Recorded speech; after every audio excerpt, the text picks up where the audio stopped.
Yes, folks, New Zealand's National Party wants to fine cyclists who don't stay in their lane. Now, for those who don't know much about the National Party, well, it's New Zealand's alternative to Labour et al. It's a party that masquerades as a conservative centre-right party, when in fact it is a centre-left progressive party. It's a globalist party. It's not a nationalist party as their name implies. But folks, as bad as they're still better than the ragtag bunch of misfits we have in power at present. So we need National to get them out. At least that will prolong our death. Anyway, right now National is targeting our so-called good people, our zero carbon commuters, for which I kind of agree. Have a look.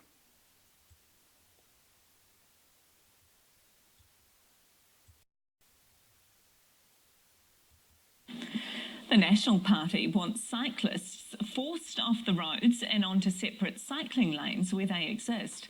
It's part of their new transport strategy being released tomorrow. But the plan to penalise people for not staying in their lane has cycling advocates furious. Katie Bradford explains.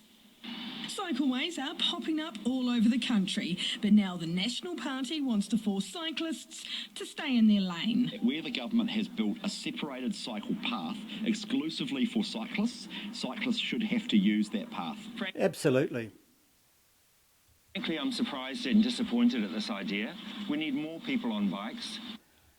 Listen, you greenie nutter. If you want more people on bikes, how about forking out some dollars towards it? Last year, cyclists cost car owners and car drivers $68 million in ACC claims. And they paid nothing, or next to nothing.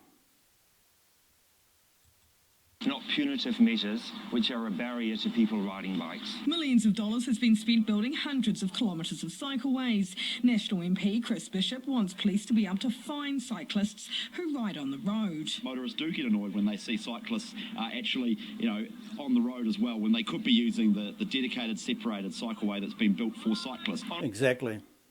Honestly, the police must be rolling their eyes because they have better things to do than hassle people on bikes. I predict the police really would not do a lot of fining. Instead, this would just stir conflict. It's based on rules in Cycle-Mad Netherlands. Wellingtonians, though, mixed on the idea. There's a reason cyclists cycle on the road, and it's actually to get to where they want to go as fast as possible. And sometimes cycleways doesn't give you that option. If anything, we should have more opportunities for the cyclists, fast and medium and slow pace. Oh, 3 lanes, fast, medium and slow. All for free, just for me.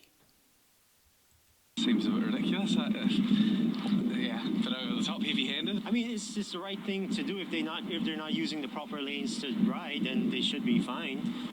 Wow, TVNZ found one person who agrees.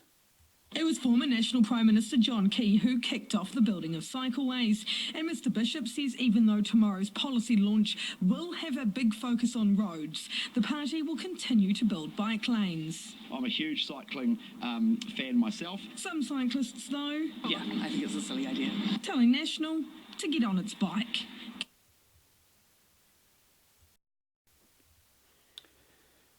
Now, I really don't have a problem with individuals cycling to work because they are usually okay. But pack cyclists are a bunch of a-holes. Now, I used to commute along Tamaki Drive in Auckland, and it was something like this every day.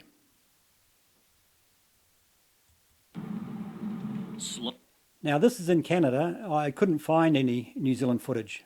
Slow going, a line of vehicles stuck behind those cyclists, Double line. forcing some to pass on a double solid. This is along River Road in Richmond. See that sign on the right? Share the road signs posted everywhere.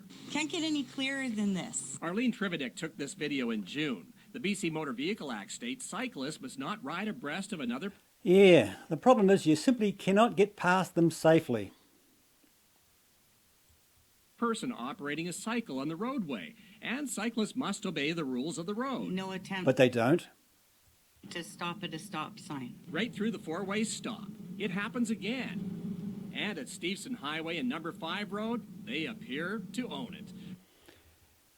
Now the pack cyclists on Tamaki Drive use Tamaki Drive more as a sporting training track than a commuter road.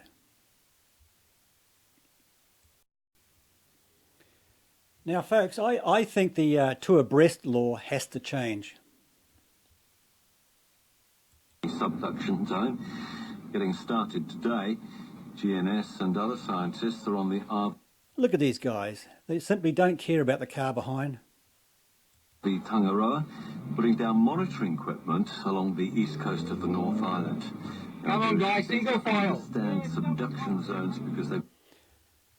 Yes, I think the old two abreast law has to change.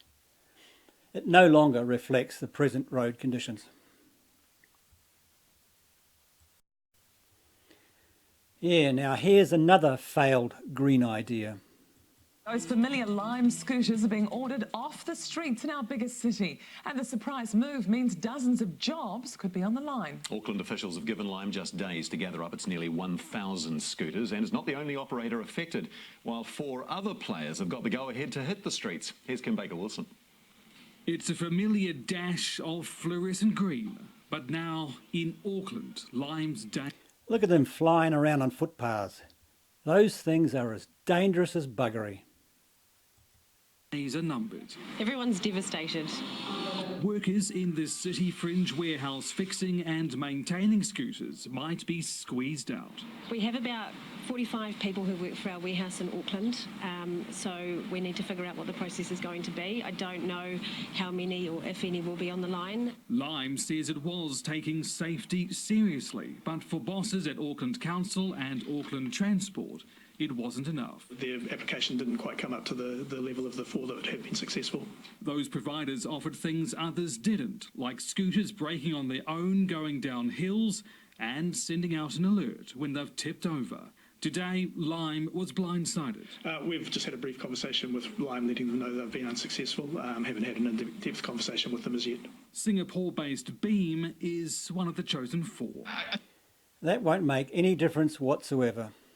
I think what we've seen is that there have been some challenges in Auckland, with previous operators and the vehicles that they had, even so far as that they were taken off the road for a short amount of time. We want to avoid that, obviously. Injuries on e-scooters have been racking up. 3,500 claims lodged over a year, costing taxpayers $4.7 million. Yeah, once again, we have to pay for another failed green idea.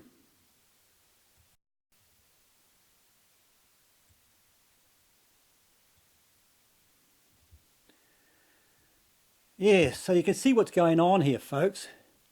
Most of us New Zealanders are subsidising failed green ideas. But greenie cyclists are not paying, nor are e-scooter companies. We are.